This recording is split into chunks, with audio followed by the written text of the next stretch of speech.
السلام علیکم ورحمۃ اللہ وبرکاتہ۔ محترم و معزز گروپ ممبران روشنی کا سفر، امید ہے آپ سب خیر و عافیت سے ہوں گے۔ اللہ تعالیٰ آپ سب کو اپنے حفظ و امان میں رکھے۔ کچھ مصروفیت کی وجہ سے گروپ میں ٹائم نہیں دیا جا رہا اور آپ کے سوالات کے جوابات بھی نہیں دیے جا رہے، تو فرصت ملنے پر انشاءاللہ سوالات کے جوابات بھی عرض کیے جائیں گے۔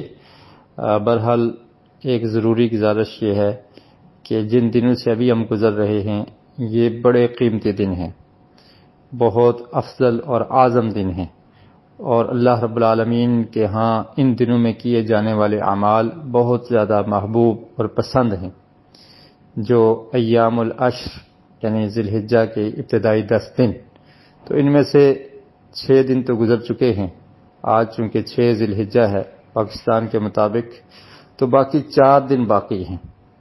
تو ان دنوں کی قدر کیجئے، ان میں زیادہ سے زیادہ نیک اعمال کیجئے، قرآن مجید کی تلاوت کیجئے، ذکر و اذکار کیجئے، نیکی کے جتنے کام ہیں ان کو کیجئے، دوسروں کے ساتھ بھلائی کیجئے، والدین کے ساتھ حسن سلوک، چھوٹوں پر شفقت، صدقہ اور خیرات، غریبوں کی مدد، مساکین کا خیال رکھنا، تمام کے تمام نیکی کے کام جو آپ ان دنوں میں کریں گے، یہ اللہ رب العالمین کو باقی دنوں میں کیے جانے والے اعمال سے زیادہ پسند ہیں۔ تو یہ جو دن باقی ہیں ان میں نفلی روزوں کا اہتمام کیا جائے، ذکر و اذکار کا اہتمام کیا جائے، سبحان اللہ، الحمدللہ، لا حول ولا قوت الا باللہ، تکبیرات، اللہ اکبر کبیرہ والحمدللہ کثیرہ وسبحان اللہ بکرۃ واصیلا، اللہ اکبر اللہ اکبر اللہ اکبر، لا الہ الا اللہ واللہ اکبر وللہ الحمد، یہ تکبیرات، اور ہمیشہ ذکر میں مشغول رہیں۔ ان دنوں کا ایک ایک منٹ قیمتی ہے، اور پھر ان دنوں میں سے ایک دن جو خاص دن ہے جس کو یوم عرفہ کہا جاتا ہے، عرفہ کا دن وہ بھی آنے والا ہے۔ تو عرفہ کا دن نہایت قیمتی دن ہے۔ یہ وہ دن ہے جو تکمیل دین کا دن ہے، جس دن قرآن مجید کی یہ آیت نازل ہوئی، الیوم اکملت لکم دینکم واتممت علیکم نعمتی ورضیت لکم الاسلام دینا۔ خیر، اس دن کے بہت سارے فضائل ہیں۔ اس دن میں روزہ رکھنا 2 سال کے گناہوں کا کفارہ ہے۔ نبی کریم صلی اللہ علیہ وسلم نے ارشاد فرمایا کہ جو عرفہ کے دن کا روزہ رکھتا ہے اس کے 1 سال گزشتہ اور 1 سال آنے والے گناہ اللہ تعالیٰ معاف کر دیتے ہیں۔ اور اس دن کے بارے میں ایک حدیث صرف عرض کروں گا۔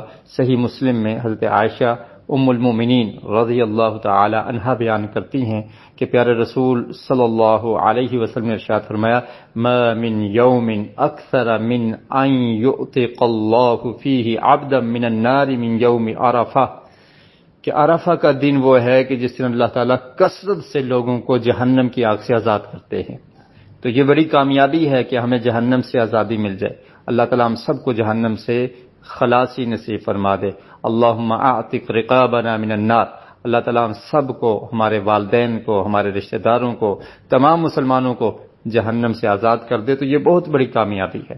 تو اس دن اللہ تعالیٰ سب سے زیادہ لوگوں کو جہنم سے آزاد کرتے ہیں۔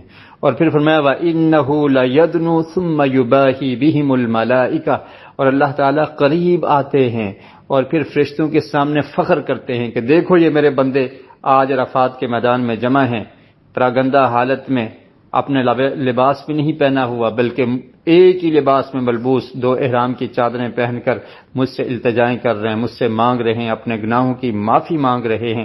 اللہ تعالیٰ فرشتوں کے سامنے فخر کرتے ہیں کہ یہ میری عبادت کے لیے یہاں پر جمع ہیں، اور پھر کہتے ہیں ما اراد ہؤلاء، سوال کرتے ہیں کہ یہ لوگ کیا چاہتے ہیں؟ یہ میری رضا کے متلاشی ہیں، یہ جنت کے متلاشی ہیں۔ تو اللہ رب العالمین ان کو جہنم سے آزاد کر دیتے ہیں اور جنت کا حقدار بنا دیتے ہیں۔ تو یہ دن آنے والا ہے، یہ دن قریب ہے، اور ہماری خوش قسمتی ہے کہ ہماری زندگیوں میں یہ دن ایک مرتبہ پھر آ رہا ہے۔ تو یہ دن عرفہ کا دن عید سے 1 دن پہلے کا دن ہے، جس کو 9 ذی الحجہ کہا جاتا ہے۔ تو چونکہ ہمارے ہاں رویت مختلف ہے، ہمارے ہاں 9 ذی الحجہ ہفتے کے دن ہوگی، سیٹرڈے کے دن ہوگی، جس دن سعودی عرب میں عید ہوگی، اور ان کے ہاں یوم عرفہ جمعے کے دن ہوگا۔ تو یہ چونکہ ہماری رویت مختلف ہے، تو اس لیے ہمارے ہاں یوم عرفہ یا 9 ذی الحجہ آپ اس کو کہیں تو وہ ہفتے کا دن بنتا ہے، اس دن کا روزہ رکھنا ہے۔ اور سعودی عرب میں جمعے کا دن بنتا ہے، تو میں یہ سمجھتا ہوں کہ بہتر یہ ہے کہ 2 دن روزے رکھ لیے جائیں، جمعے کے دن بھی روزہ رکھ لیں اور ہفتے کا دن بھی روزہ رکھ لیں۔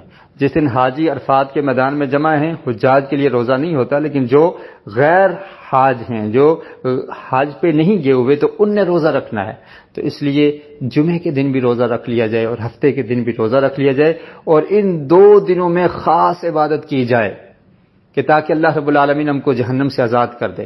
اس پورے دن کو یا ان 2 دنوں کو قیمتی بنائیے، تہجد کے ٹائم اٹھ جائیں اور نوافل ادا کریں اور اللہ رب العالمین سے رو رو کر اپنے گناہوں کی معافیاں مانگیں، اللہ تعالیٰ سے طلب کریں، اللہ سے التجا کریں، اللہ سے سوال کریں، اللہ تعالیٰ عطا کرے گا۔ یہ بڑا عظیم دن ہے۔ دیکھیں نا، لیلۃ القدر کے بارے میں یہ حکم ہے کہ اس کو تلاش کرو آخری عشرے میں، اور پورے عشرے میں سے، عشرے کی طاق راتوں میں سے کوئی ایک رات ہو سکتی ہے، لیکن یوم عرفہ یہ معلوم ہے، یہ پتہ ہے کہ کون سا دن ہے، اور اس دن بھی اللہ رب العالمین نزول فرماتے ہیں، جیسا کہ حدیث کے الفاظ ہیں وَإِنَّهُ لَيَدْنُو، اور پھر اللہ تعالیٰ فخر کرتے ہیں، جہنم سے لوگوں کو آزاد کرتے ہیں۔ تو یہ دن بڑا قیمتی ہے، اس دن کی قدر کیجئے، تہجد کے لیے اٹھیے، جمعے کے دن بھی، ہفتے کے دن بھی، اور پھر اللہ سے گناہوں کی معافی مانگیں اور توبہ اور استغفار کریں، اپنی زندگیوں سے گناہوں کو دور کرنے کی کوشش کریں، اور اللہ کی اطاعت اور فرمانبرداری کا عہد کرتے ہوئے اس دن کا آغاز کریں، باجماعت نماز فجر ادا کریں، اس کے بعد نماز فجر کے بعد تلاوت قرآن کی جائے، اور پھر اشراق کے ٹائم نماز اشراق ادا کی جائے، اور پھر اس طرح سے پورا دن ذکر و اذکار میں شام تک گزاریں۔ اور آپ جانتے ہیں کہ عرفہ کے دن میدان عرفات میں غروب آفتاب سے پہلے حاجی لوگ وہاں پر دعائیں کر رہے ہوتے ہیں، گڑ گڑا رہے ہوتے ہیں، معافیاں مانگ رہے ہوتے ہیں، تو ہم بھی دعا کر کے ان کے ساتھ شریک ہو جائیں، اللہ تعالیٰ ہمارے حال پہ بھی رحم فرما دے، دنیا اور آخرت کی بھلائی طلب کریں، امت مسلمہ کے لیے دعا کیجئے، اسلام پر قائم رہنے کے لیے دعا کیجئے، اسلام کی نشر و اشاعت کے لیے اپنا کردار عطا کرتے ہوئے دعائیں کیجئے۔ یہ بڑا قیمتی دن ہے، اس دن کو ضائع نہ ہونے دے، بلکہ ابھی جو دن باقی ہیں 3-4 دن، یہ تمام دن عظیم دن ہیں۔ چھوڑیے سیاست کو، چھوڑیے دیگر باتوں کو، ان دنوں کو اللہ کی رضا کے لیے وقت نکال کر اللہ کو خوش کرنے کے لیے اللہ کی عبادت میں لگا دیں۔ اللہ تعالی ہم سب کو توفیق نصیب فرمائے۔